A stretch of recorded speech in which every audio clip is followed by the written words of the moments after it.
All Things Horror is a movie podcast that is rapidly building a community of fans discussing classic and modern horror.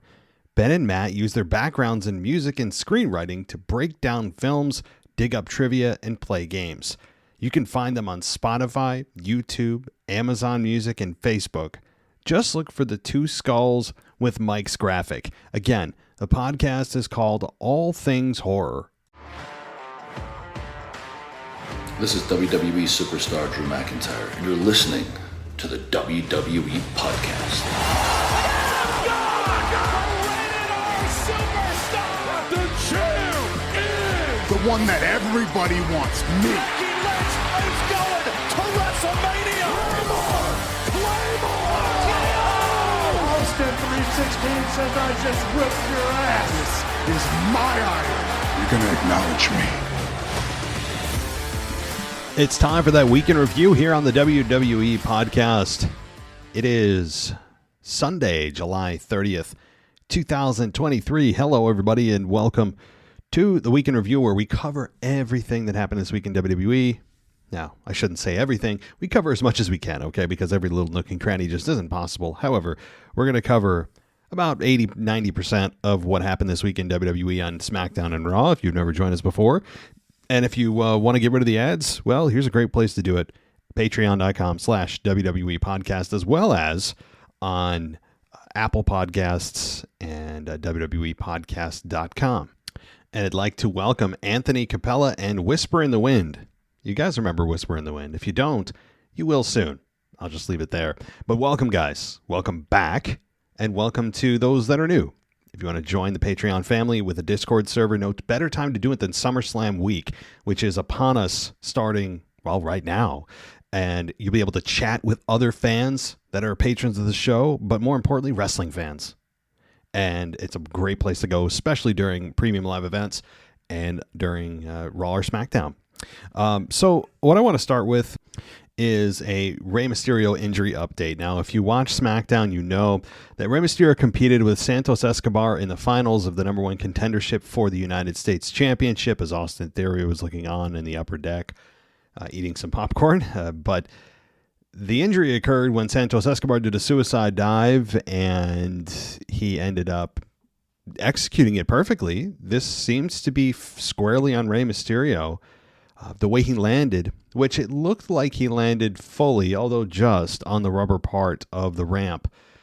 When he took the bump, he landed flat back, but he allowed his head to snap back, and you could see the whiplash. He cracked his head off the mat, the rubber mat, which is still hard.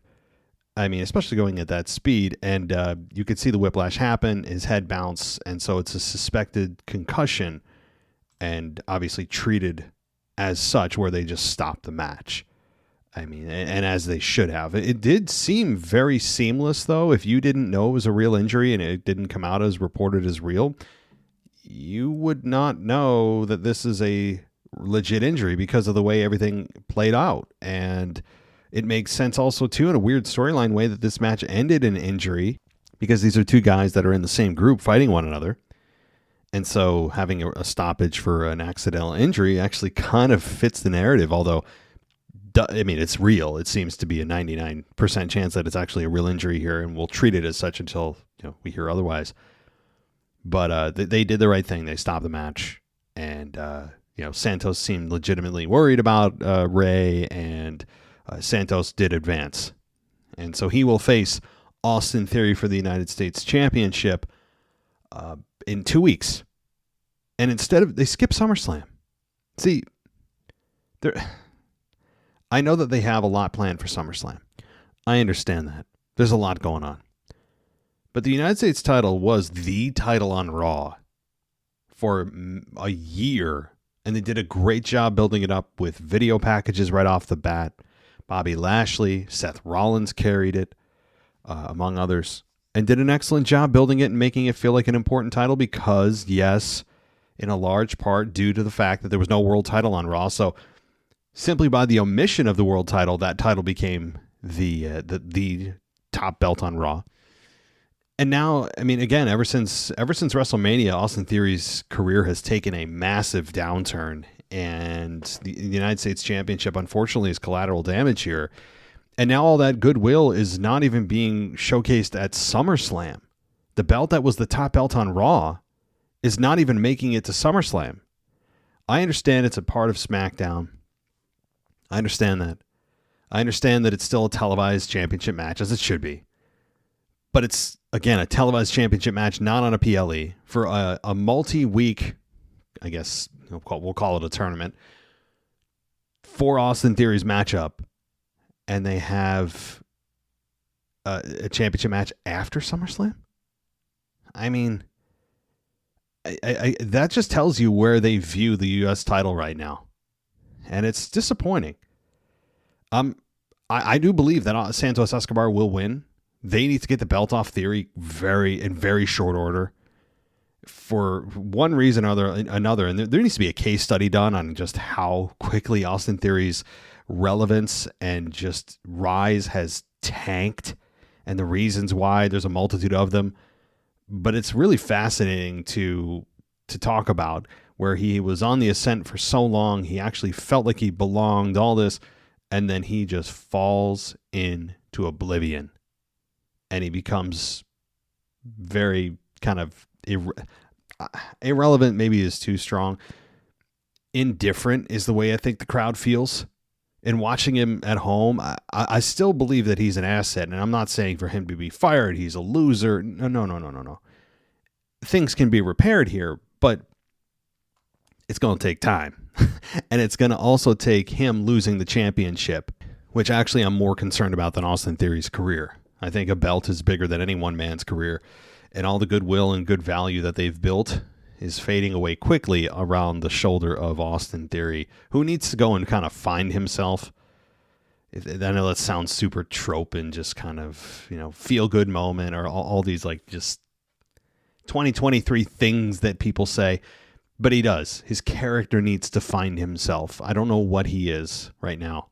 I don't know if he knows what he is. He's in no man's land. He feels directionless. He's just this generic, arrogant, athletic heel.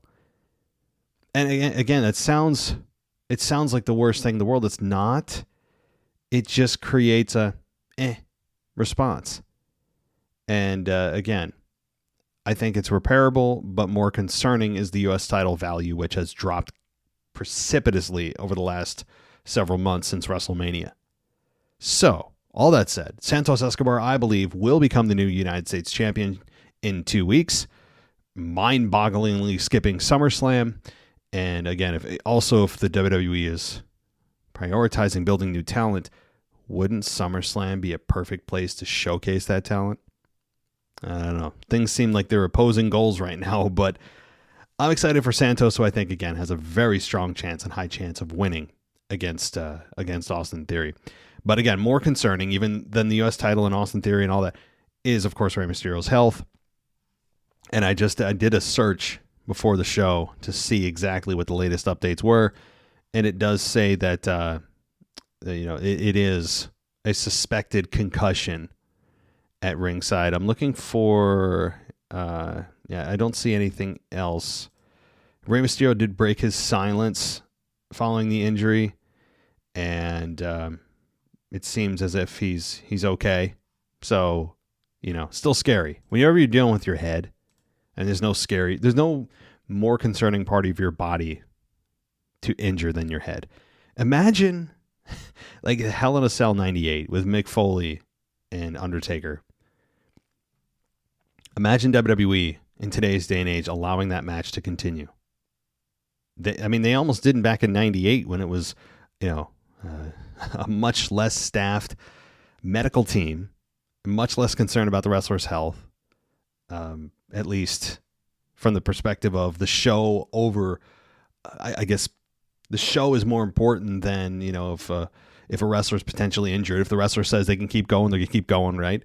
Today, health is priority number one, and I totally am on board for that, because I don't care how good the match is, what the storyline is, who it is, if it's Austin, if it's Rock. I really don't even care who it is. Obviously, health and well-being physically is much more important than anything that goes on. But on a weird note, I would recommend anybody, if you're interested in seeing something fun for a half hour, it's on YouTube. You can go watch Mick Foley and Undertaker rewatch in its entirety the 98 Hell in a Cell match between Mankind and Undertaker. And they have some great commentary. They watch it from start to finish. And it's a watch along. It's a lot of fun. I just watched that. That's why it's on my mind. Okay.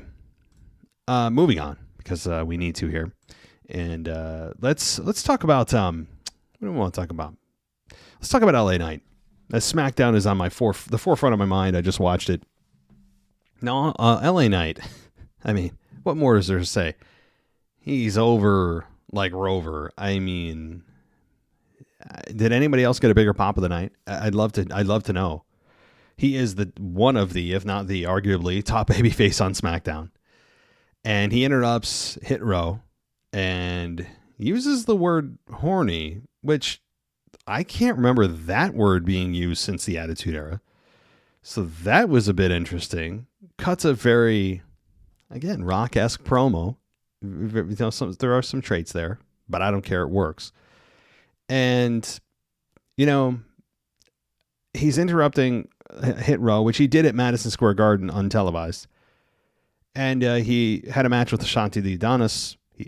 He wins, and he then continues on. Now, it seems as if LA Knight wins matches that don't matter. That seems to be the trend right now for LA Knight. He wins matches, sure, but he wins the ones where nothing's at stake, right? He obviously lost some Money in the Bank. A lot of people lost their minds. He lost in the matchup with the Fatal 4 and Fatal 5-Way to determine who would move on in the U.S. title picture, and he lost that. Wasn't involved in the decision, but still lost. And then he wins these matches that mean nothing. Ashanti the Adonis absolutely means nothing. Hit Row means nothing. And I don't mean the people, of course, the characters. Nobody can convince me Hit Row has anything going on at all. Even the announcers, which their job is to put over talent, devalue Hit Row. So you can pretty much be rest assured that they are probably on their way out the door. That's just the way it is. Again, anytime the announcers turn on you, you're in trouble, because the very purpose of the announcer, one of the major purposes of the announcers, are to put over the talent, almost to a point where it's just laughable, where they're clearly trying to just overemphasize whoever's in the ring, and everyone can go toe-to-toe with everyone, and a very game whoever, right? Like every match seems to be competitive when it shouldn't. That kind of stupid stuff. But I say stupid, but I mean sometimes it's a little cheesy. However, when they turn on you to do the one thing that they're supposed to do really well, you're in the deep end. So, that said, the point here is about LA Knight, who once again wins a meaningless match, wins with blunt force trauma, which looks very much like an RKO / stunner / diamond cutter. I don't know. I'm all for it, though. Still fun. And then goes backstage and all right, here we go. Here's going to be a big setup for LA Knight here. And boy, we got a setup, all right. And that is to be a part of the Battle Royal at SummerSlam. Now, the silver lining, or an optimist would say, he's involved at SummerSlam. Isn't that great? Yeah, one could argue that, and one could argue that LA Knight's involved in this, and yet the title match that he would have been involved in, or was aspiring to be in the U.S. title, he wouldn't have been on SummerSlam. So actually not winning that U.S. title tournament benefited him to be on SummerSlam, even though the title was exempt. Think about that for a minute. And maybe that's part of the purpose. And look, LA Knight could still do more. I guess he can interfere or do something, or someone could cost LA Knight, and LA Knight could get in a program with somebody. I think here's my point, though. We're reaching very quickly the end of WWE's sneaky strategy, or not so sneaky strategy, of not pushing LA Knight, or pushing him by not pushing him. That whole thing needs to come to an end in short order. We all know what they're doing. We all know that they're pushing him by making it look like they're not pushing him and not giving him the big wins yet. And good things come to those that wait. Okay, well, again, I'm not asking for LA Knight to become undisputed champion to beat Roman Reigns, but you can only do this for so long. And it's starting to get to the point where fans are getting like just annoyed with the company. Not so much, we're going to show WWE we support LA Knight and cheer for him louder. That's going to go away quickly, and it's going to quickly start to turn on the company. Now, what does that look like? Maybe less of a response for LA Knight, chance towards the company. I'm not sure, but this can only go so far, and I think they're reaching the end before they have to put him in some program that tells the fans, hey, we are watching, we know, we're not just going to ignore. Here is a program for LA Knight to sink his teeth into that'll quiet the crowd. Again, the U.S. title, I still believe, would have been a great choice. I don't know why they're not doing it just for this. Part of me really believes that they didn't put him in the U.S. title, not because apparently they didn't have plans to put the U.S. title on SummerSlam, but because they are trying, they sacrifice that for the sake of making it look like they're not pushing him. So they're pushing him. Like that whole thing. That's why I'm saying this has to come to an end. It works for a short period of time. And we all know, the perfect example of course, Daniel Bryan, where it worked very well. And there's a lot more real stuff going on there where WWE or the fans literally forced Vince's hand. And I'm sure he was angry about that to this day, that Daniel Bryan was in the main event. If you put Truth Serum and Vince McMahon, you could bet your bottom dollar that he would say, I was embarrassed to put Daniel Bryan. If it was up to me, he would not be anywhere near the main event. The fact that I had to make him win the main event of WrestleMania 30 and not Batista or Randy Orton, I mean, that's what he would say if, of course, Truth Serum existed. I think that's actually a beer up here in upstate New York. There's a place that actually, it's called Truth Serum. And I think the ABV on that is like 12 for a beer. So it's pretty high. So appropriately named. However, my point is, though, this needs to come to an end. And if LA Knight's just involved in the Battle Royal, my question to you guys is, would you rather see LA Knight appear on SummerSlam in the Battle Royal or not appear in the Battle Royal or on SummerSlam at all and be involved in the U.S. title tournament? It's a weird thing that's going on right now. But things are going to reach a breaking point with fans, and it's not going to just be a constant line straight forward. Like the graph isn't going to go straight up forever. It's going to flatten out and eventually just decrease, and WWE eventually is going to miss their moment.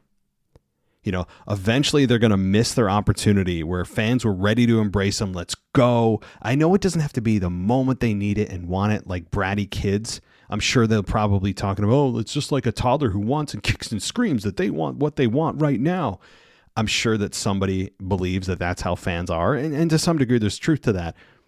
But eventually you have to give the kid what he wants in this case, because if not, you're going to miss your moment. You're going to miss the time when it was the right time to strike. And then when they do, and it seems too late, it's not as big of a moment. It's not as successful as it could have been. They're not there yet, but they're approaching it, I think. I can feel it. All right. Where else are we going here? Oh, Karrion Kross and Carl Anderson. I want to talk about that quickly. I mean, I don't know what to talk about here. Karrion Kross, if you're a fan of him, it's concerning. I understand he beat Carl Anderson, and Carl Anderson actually got a little bit of mic time. How about that? Although it was just a conversation with AJ Styles and said, I want to beat Karrion Kross on my own. This is personal. I don't know what made it so personal, but fine. So it was nice to hear Carl Anderson, speak words. That was nice. And he loses in pretty short amount of time here to Karrion Kross, who has a new finish. The Final Prayer. Is that what it's called? The Last Prayer? The Final Prayer? Something like that. And so the Kross jacket still exists, but he has a new finish called the Final Prayer. And Carl Anderson loses, and Karrion Kross just stands and looks mean with Scarlett. I don't know what they're doing Karrion Kross either. Again, I shouldn't say I don't know what they're doing, because I do. They are building to Karrion Kross and AJ Styles. that matchup is going to happen. Maybe at the pre-show, maybe in the post SummerSlam SmackDown. I'm not sure. But Karrion Kross and AJ Styles is what they're building to, because Karrion Kross attacked Carl Anderson after the match, and Karrion Kross put him in the cross jacket. AJ Styles makes the save. That's what they're building to. Of course, AJ Styles is the only relevant part of the that whole group. So, yeah, that's what they're doing. All right, Roman Reigns, Jey Uso. Okay, I'm ready for this to move on, I have to say. I'm also a little bit not on board with Jey being so respectful of Roman at times. I understand their history and all that, but can he just go all out on Roman? He seems to be a little bit still mind controlled by him, and I don't even know if that's a complaint, to be fair. It's just, I'm used to when someone turns, be fully turned, and Jey seems to still have hesitations to Roman. But that kind of makes sense, right? He was mind controlled, for lack of a better term, by Roman, and by Roman's side, fighting by his side for 3 years. So, and again, take that for what it's worth. It's just an observation. And, Roman said he's fighting, of course, to be head of the table, and Jey said that he's going to do what he's already done. And because he's like, I already beat you, as Roman tells him he can't beat him.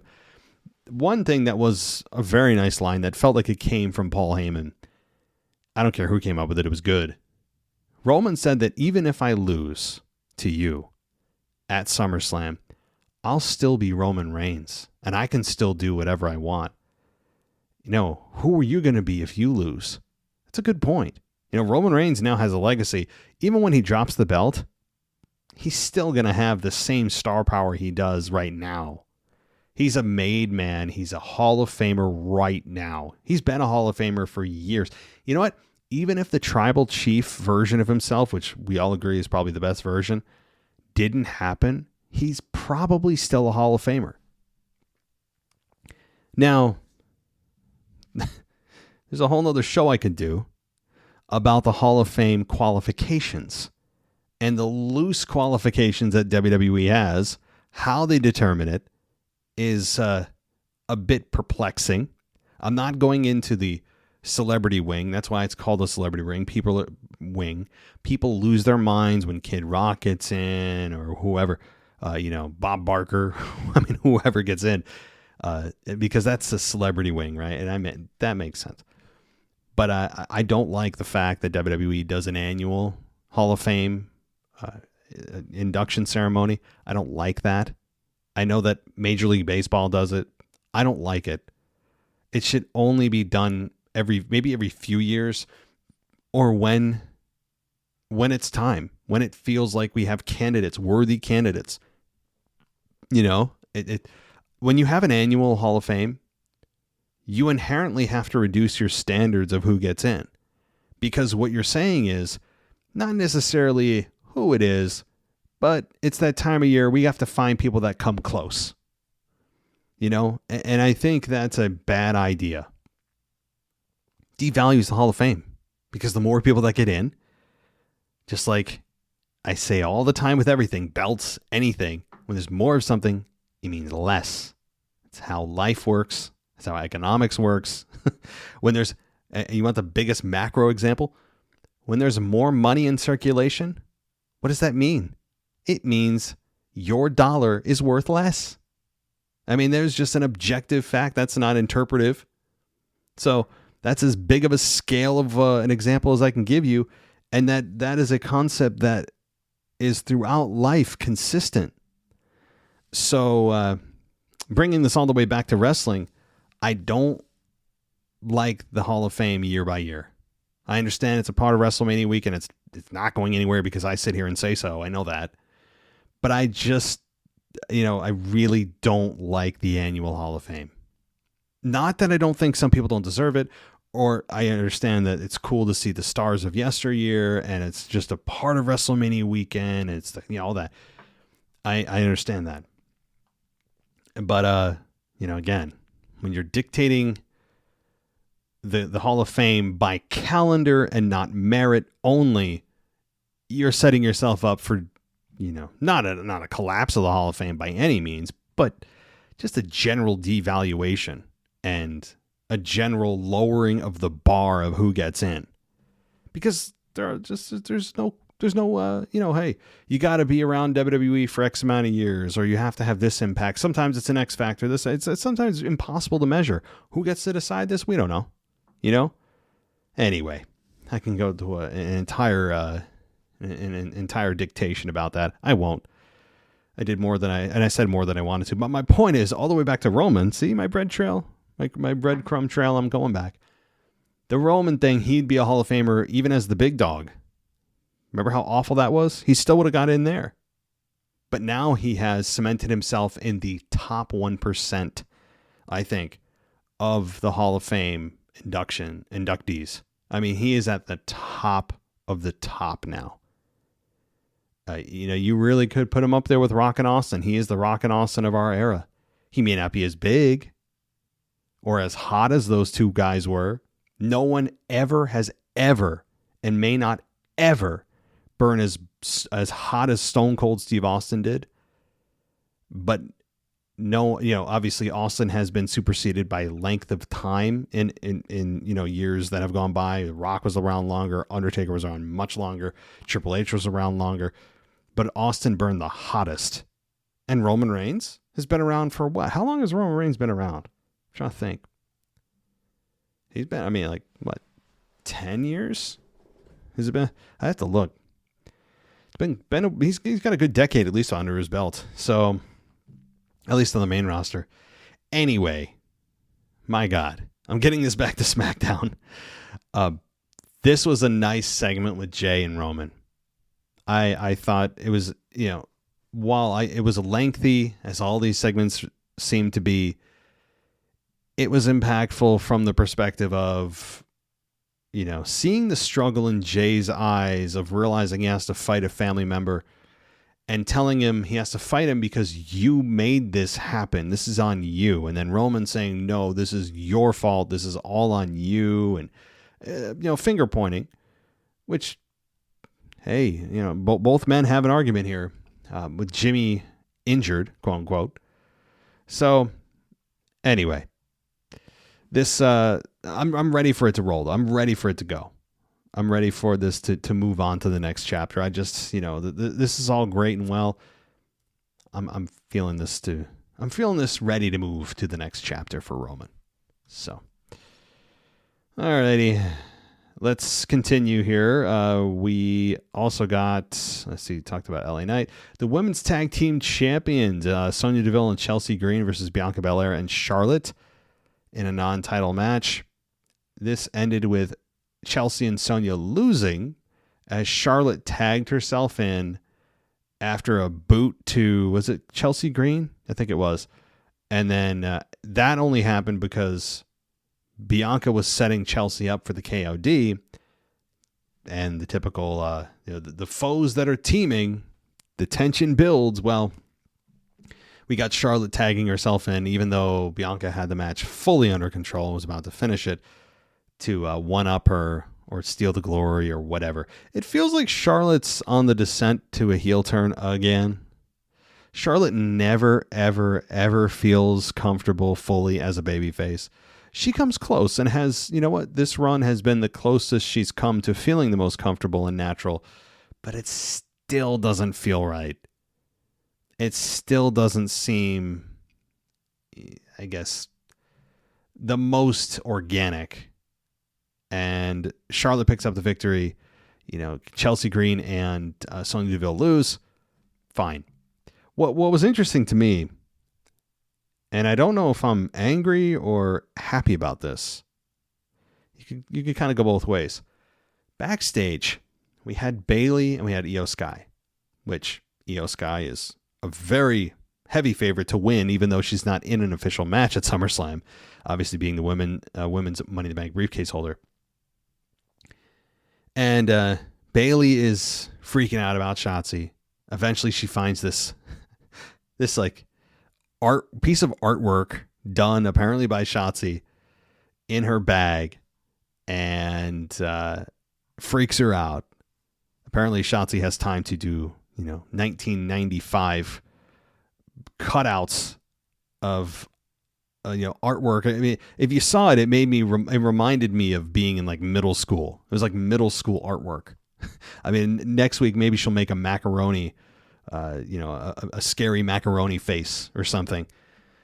But what was most interesting to me was the fact that we learned, hey, Asuka and Io Sky can talk. They can speak English. They don't just know 3 words. Now, is it as enunciated and clear with no accent? Of course not. And that I think is the main reason why they don't let them speak, is because they're concerned that the fans won't understand them if they try. But how about we try? It was fine this week. It was fine. Io Sky and Asuka had a conversation. Every word wasn't perfect, but you're from a totally different country. Your accent's never going away. I learned they can talk, and I'm sitting there going, are they listening to this show? Right? Because I've been saying that for several weeks now. It's been something I've been saying for years, but specifically the last few weeks, just kind of getting a little bit upset about the fact that, and realizing Asuka's ceiling of being a star is never more pronounced than it is now, with her not being able to cut promos.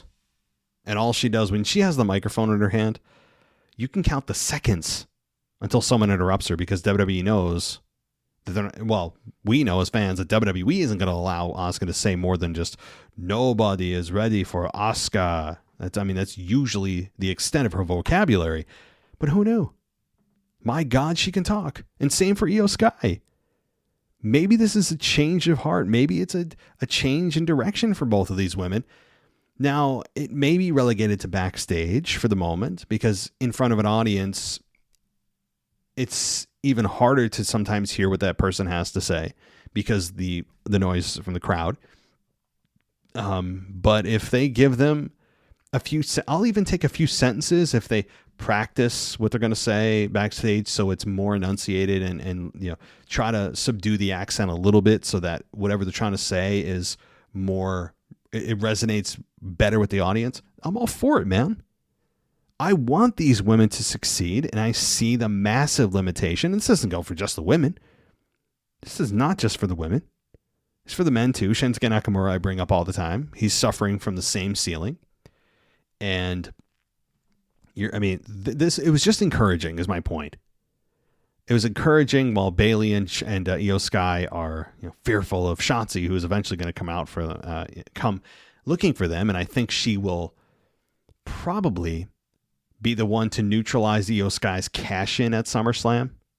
That's my feeling, but we shall see. But anyway, I just wanted to bring that up. And I was going to say I'm mad, but I'm mad about the fact that we are going, wow, okay, if they could speak this whole time, they didn't just learn English the last 7 days. They've known this the whole time. Now they're just being able to speak more than just their catchphrases or 1 or 2 single words here and there. But at the same time, it's like, well, better late than never. So anyway, all right, good stuff here. Let's move on here. Oh, and Sheamus is also in the Battle Royal because banger after banger or whatever. God, I don't know. It also feels that Sheamus is on a bit of a heel turn again too. When anybody going against LA Knight, facing off against LA Knight, is screwed. And maybe that's a program they go to right away. If maybe that is what they do. They're both in the Battle Royal. I think they're squaring off next week. Sheamus is going to be the default heel, guaranteed. So we'll see. All right. Jey Uso versus Grayson Waller. Guys, The Rock was mentioned again. Except this time, it was mentioned on commentary. It was mentioned, I don't know if it was Cole or Barrett. One of them, I think it was Barrett, said during this match that Grayson Waller threw out a challenge to The Rock. Was it a challenge or something? maybe he challenged him to come on the show. I'll have to look into this a little bit more. But they brought up The Rock again. And I know they brought up John Cena as well, right? And they brought up Edge, who both of them have appeared on the show, right? But The Rock was mentioned. So I got to bring it up. So it's the second time now. Grayson Waller didn't do it himself, so the evidence isn't as strong. He didn't talk about it in his promo interview before the match. However, it was still brought up on WWE TV. And The Rock, that's the second time that he's been mentioned by name. And I still believe, here's my early prediction. Of course, guys, this being SummerSlam week, you're going to have my full preview and predictions this week. A lot to talk about and, just so much to get to. So many shows. But I do believe that if Grayson Waller has a Grayson Waller effect, maybe he has a Grayson Waller effect open invitational, right? Where anybody can appear on the Grayson Waller show. And it ends up being The Rock. Instead of announcing it ahead of time, maybe The Rock is the one to come out on the Grayson Waller effect at SummerSlam. That's just a thought. Okay, so again, I'm only mentioning The Rock because he was mentioned again on SmackDown. So, again, in passing, on commentary, but still nonetheless. All right.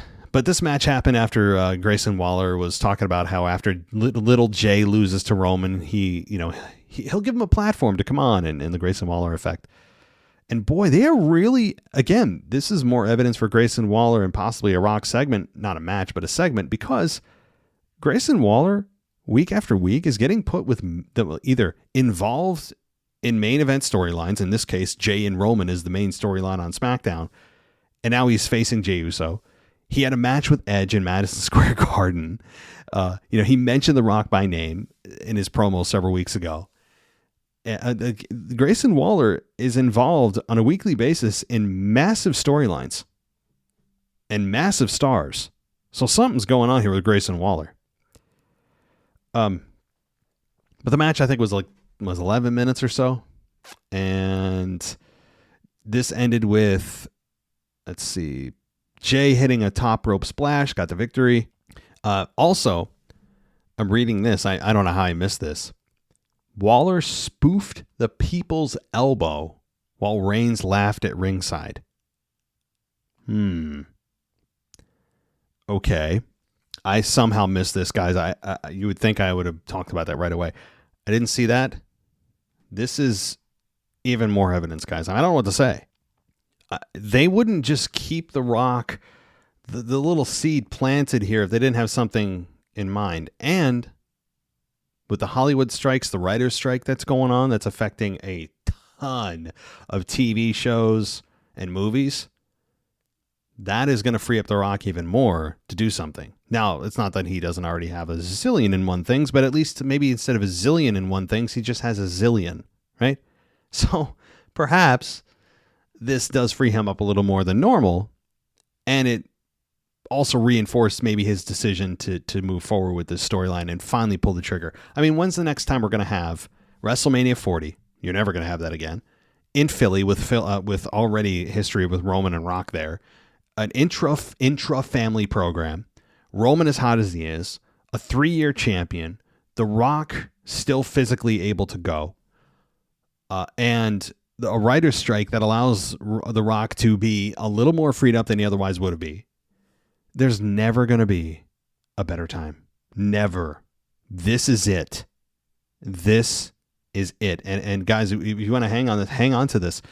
If you see any evidence of this, even if The Rock doesn't physically show at SummerSlam, then if The Rock's mentioned by name or if another step in that direction takes place, I think we can safely say it's finally happening. I know many of you are going to sit there and go, I don't believe it till I see him. And I'm with you, and I have said that too. But I'm going to continue to move step by step with WWE and how they operate. You're not going to tease something and not deliver it. That's just a bad way to build goodwill with fans.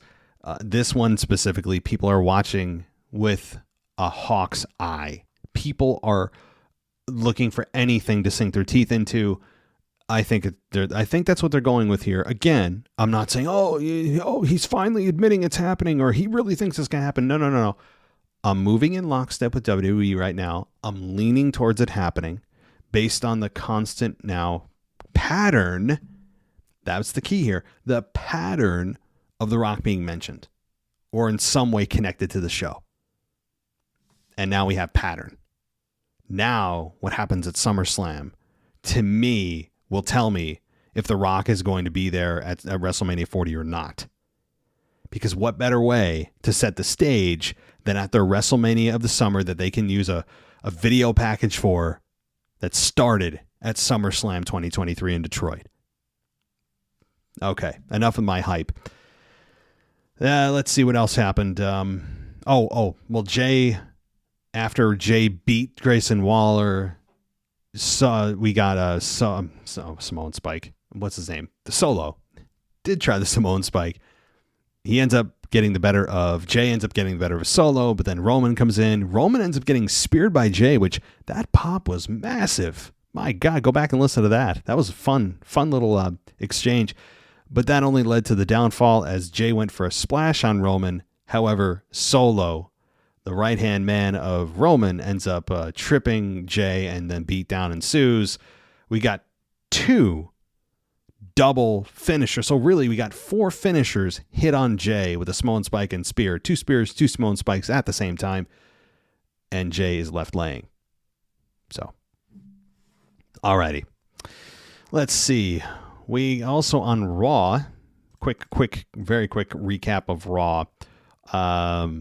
We got the contract signing with Finn and Seth for the World Heavyweight Championship. That, again, I remember from Raw, the crowd who is starting to now think it's a cool thing because the previous crowd did it to chant Rollins' song anytime Finn comes out. Please, God, end this somehow. I need divine intervention. Because Finn is good at cutting promos. It's not cool. It's not fun to listen to at home. Anyway, moving on. So I enjoyed the in-ring confrontation. I thought that was a lot of fun. We'll get to that in a minute. All right. We got Lynch and Zoe Stark with Becky beating Zoe Stark in 9 minutes and 50 seconds. Really good match. And let's see. We got... One quick thing I never mentioned on SmackDown. Very quick segment with the Street Profits and Bobby Lashley, who apparently the big story of the week with that whole story, or the big, progression in that story is they all got new suits and new clothing from the Almighty. I don't know if they're a heel group or not, or what this is, but I mean, I'm fine, cool, whatever, right? For now, it's kind of whatever, but we'll see. Okay, we got another promo from Cody Rhodes on Raw, and he talked about him getting beat up in front of his mother, and talked about some history with Terry Funk in his past with his father or his mother, and he said that at SummerSlam, Brock, I end this. Okay, I mean, again, this wasn't anything more than just reminding fans about the match that's coming up. However, this coming Monday, we do have Brock in the building, as he always is, the televised show before the event. So, okay, Dominic versus Sami Zayn for the North American Championship. This ended with Dominic beating Sami in 12 minutes, and that was because of him being distracted by Priest and Ripley shoving down Owens on stage, allowed Mysterio to get the roll up. And what else happened here? I know, guys, there's other backstage segments I'm not getting, but I'm going over the high level stuff. Bronson Reed and Tommaso Ciampa was a match that happened, and that was a 13-minute match. That was a long match, longer than the United States or the North American title. And Bronson Reed beat Tommaso Ciampa in 13 minutes. We got, what else happened here? The Ricochet and Logan Paul segment that ended with Logan Paul attacking Ricochet. Ricochet recovered after Logan Paul was recording what he was doing, which is available. You can go watch it. And he super kicks Logan Paul, then does a standing moonsault. and he said, "See you at SummerSlam, Punk." So more build there. Shayna Baszler was interviewed and talked about how she's tired of hearing Ronda Rousey's name in reference to everything. And that's kind of it. Damian Priest versus Apollo Crews, where Priest beat Apollo Crews in 3 minutes. We got Drew McIntyre versus Ludwig Kaiser in 9 minutes, where Drew beat him. And then Gunther and McIntyre ended up brawling. That ended with Gunther getting put through the announce table and then took the IC title and held it up. Solid 101 wrestling build. Cool. I have no problem with this. And I'll tell you, if you don't want Gunther's reign to end, this one may make you think. Alrighty. What else happened there? Seth Rollins then came out, and the contract signing was the main event of the show, I guess. And that ended with a brawl, as always, and Sami Zayn came out, ducked a Rhea clothesline, and offered no offense in return, of course. And Zayn threw a couple of chair shots before Ripley stopped him, because Rhea can do anything she wants because she's a woman. Zayn was outnumbered by the heels, who then tossed the chairs and table to the floor. Priest performed South of Heaven, and then all members of the Judgment Day put down Rollins and the boots to him, and Balor shoved Rollins to Priest, who gave him South of Heaven, and then Dom followed up with this frog splash. So basically it was a complete beatdown of the baby faces with Judgment Day standing tall. A little bit of heat was needed for Judgment Day, I think, to kind of get things back and going for them. I had no problem with that at all. So that pretty much covers Raw and SmackDown. A lot, of course, to get to this coming week with SummerSlam on the horizon. And then it's Payback. Guys. It'll be September before you know it. You'll blink and it'll be September. July only has another day to go. So then your whole summer's over, and it's back to school for you kiddos, or for your kids, not necessarily you, right? Although you're the one spending the money to go shopping and get the supplies. If you have a child in of school-bearing age, you all know. But yeah, summer goes fast, guys. And it's fall and winter. But we're going to be here for every step of the way. We're going to be here throughout SummerSlam. We're going to be doing a Raw review. I believe I have a live correspondent this week and the following week. I think the following week after that. I could be totally making that up, but I think I do.